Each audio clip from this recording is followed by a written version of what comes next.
Hello friends, I have some amazing comics and graphic novel picks for you today, including a couple spooky ones leading us into Halloween. Thanks for watching, I'm the Comics Teacher. Alright, playing with something new today. When I review a book, I'm going to pop it up right here, put the image right into the video instead of holding it up, because I am lazy and I don't feel like holding books up. Plus I want to get better at putting stuff and graphics into my videos, so we're going to try this today. The first comic I have for you is an ongoing series, but a series that ended. It is very apropos for getting closer to Halloween, and it is The Walking Dead Deluxe. As you can see here, The Walking Dead Deluxe. What is that, you might add? Those of you who are not local visitors to the comic shop may not know about The Walking Dead Deluxe. So a couple weeks ago, what had happened was Image Comics has re-released The Walking Dead issue #1 in full color. So it's the same book written by Robert Kirkman and illustrated by Tony Moore, but this actually has colors done by Dave McCaig, and I am in. I did not necessarily care for the original comics because they were in black and white, and I'm not the biggest fan of black and white comics, manga with some exception. This book is colored beautifully.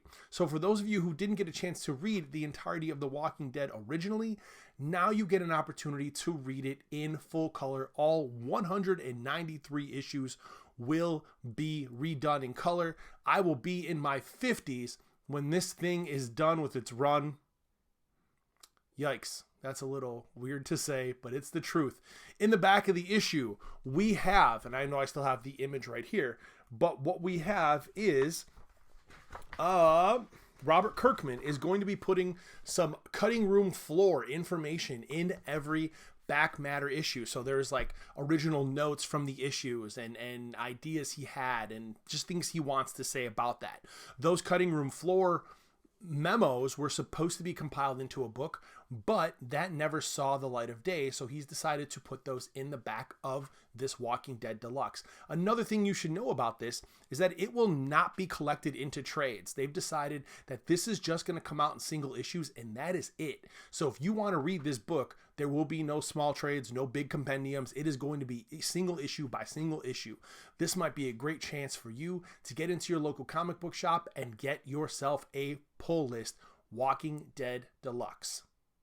The next book we are going to talk about today is Fake Blood. And Fake Blood, as you can see right here, was done by Whitney Gardner, and it is a Simon and Schuster book.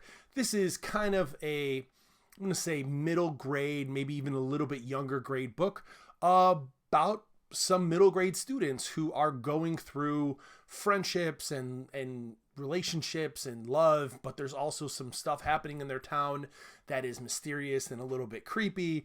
And basic premise is there's this boy who falls for this girl who is obsessed with vampires, so he thinks he's going to pretend to be a vampire in order to win her love, and then stuff goes south very quickly. It is a very fun, very cool book that I would recommend if you're looking for something a little bit kind of Halloween themed for the younger people in your life. You can go pick up Fake Blood and they will enjoy this book. This is very safe for your classroom shelves as well. It is a fun read, and it's kind of, I have the book right here. It is about, it's pages numbered, which is really nice. It's over 330 pages long. So it's long, but it's fun. And you got a lot of big panels in here. You got a lot of really neat, fun drawings as well. So Fake Blood by Whitney Gardner is Simon & Schuster book, another one of your Halloween picks today. I have two more books for you today, and both of them are coming from First Second publishers, both really good books for your classroom as well. The first one I'm going to talk about is Jason Walz' Last Pick, the third volume in the series and final volume in the series, and that's called Rise Up. Last Pick, Rise Up is it's been on my list for a while to read. This series is just so good. I've talked about it. I've reviewed it a bunch of times. If you've not read the Last Pick series by Jason Walz in First Second, go pick it up. It is such a wonderful story of what we can do as human beings when we put our mind to it. And there is a lot of characters in this story. And you can go read my other reviews of the first two books in the series. There are a lot of characters in this series that have disabilities, but they use their disabilities in ways that allow them to become heroes in this story. So students and individuals who are having any sort of, I think a lot of people are going to find themselves in this book, right? We all go through stuff. We have students that may have things happening in their life that maybe make them feel less than. And this whole series from book 1 to book 3 is such a nice arc. I would go pick up all 3 of these books, keep them in your classroom shelf, and encourage students to read those. So if you haven't read the sci-fi thriller series Last Pick, please go check that out. And it's right here. Book 3 is right here. And you can check out book 1 and book 2 as well from First Second. The last book today that I am going to do a brief review of for you is called A Map to the Sun, and that is by Sloane Leong, and that is also a First Second book. Here it is right here. Some of you may know I'm in like a Finer Things Club with some of my friends, so we meet at this point in the school year like once every month, and we talk about like a comic, a movie, and a podcast or an album, and we just read it, watch it, and show up to talk about those things. And we usually chat for like 2 to 3 hours on a Wednesday night, and it's nice to catch up and just talk intellectually about some media that we've imbibed. This graphic novel was on the list for last week. I read it digitally on an iPad, and I loved the way the colors popped. A couple of my friends had bought this book hardcover, and they showed me what it looked like. And the colors that you can see like on the spine of the book, man, I really wish I would have bought this hardcover, because this book is one of the most beautifully colored graphic novels you will read, period. It has that Paper Girls kind of just, but even more intense a little bit in the neon colors and the shading.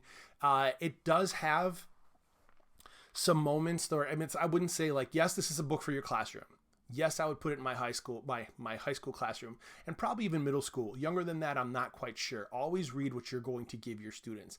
This book is about a group of girls in high school that has a lot of drama in their lives, right? The area they live in is not necessarily the greatest, and most of them have family struggles happening in their life. The main story follows the 2 girls in the story who have this kind of, back in the day they had this friendship, and then one of the girls moved away mysteriously, and then she comes back 2 years later, and they're trying to figure out what had happened. They both have abandonment issues. So there is a lot of that going on. Speaking with my friends about it, they were like, a lot of these kids are getting themselves in needless drama when a simple conversation about something that happened would have settled this. And we also agreed that that's kind of what high school students do. So the things that as an adult you may have a problem with, like, why don't you just talk to each other? You'll fix this. You will, like, high school kids wouldn't do that. Students probably aren't young enough to maybe have those intelligent conversations, especially if there's so much going on in their lives. So this book does ring true to the age group that it depicts, and I think your students are going to love this book. There's lots of tragedy and drama and hope and humor in the book that I really enjoyed, but the colors above all else are so vibrant and beautiful. So once again, that is, ladies and gentlemen, A Map to the Sun by Sloane Leong. Check that one out. Put that on your classroom shelf. Thank you so much for being here and listening to these reviews of these books. I look forward to bringing you as many reviews as I can. I'm doing Inktober right now, and I know if you're watching this video in a couple months, that doesn't mean anything to you, but just to let you know, for those of you that watch on the regular, the video process has slowed down a little bit in October, but next month I'm going to try to do way more videos. So make sure you like and subscribe to the channel to get educational videos and a bunch of reviews, as many as I can do, because I've been reading graphic novels like a fiend, and I'm excited to tell you about all of them. So have a wonderful day, and I will talk to you next time. Comics Teacher out.